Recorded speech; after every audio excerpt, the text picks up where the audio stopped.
постигнат е договор ќе се покачат платите на машиновозачите, односно ќе се покачи нивниот коефициент на 2,85. Како што информираа денеска од ресорното министерство, дел од нивните барања се прифатени, меѓутоа за дел ќе се дискутира во иднина. Само за подсетување, барањата на машиновозачите беа нови униформи, исплата на вториот дел од априлската плата и писмена гаранција дека платата за мај ќе им биде исплатена до крајот на јуни, а она што е најважно за нив кое што го бара беше зголемување на нивната месечна плата, која што со се додатоци би изнесувала некаде околу 30.000 денари. Во продолжение, доколку се подготвени, предлагам да ги слушнеме изјавите од министерот за транспорт и врски, вице-премиерот за економски прашања.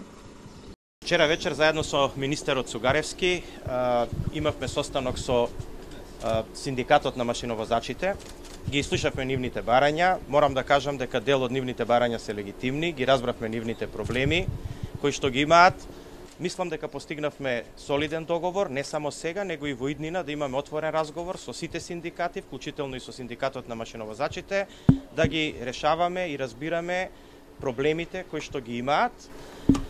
Ќе отвориме поширока дискусија, значи, за решавање на сите проблеми, без разлика на кој оддел во работничкиот сектор се, и ќе се обидеме да истите бидат решени на соодветен начин во рамките на можностите на државата.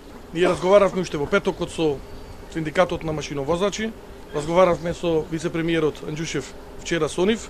Ние постигнавме договор во она кое што, не знам зашто тие антикризни мерки, станува збор за додатоци кои што требало одамна, претпоставувам, да бидат укинати од претходната власт, и во делот на коефициентот, како што кажа вице-премиерот, постигнавме одредено зголемување на тој коефициент, така да за сите оние наредни барања кои што ги имат и нормално тие 6 барања кои што беа од нивна страна, кажавме дека ќе разговараме и мислам дека за дел од тие барања нема да биде никаков проблем.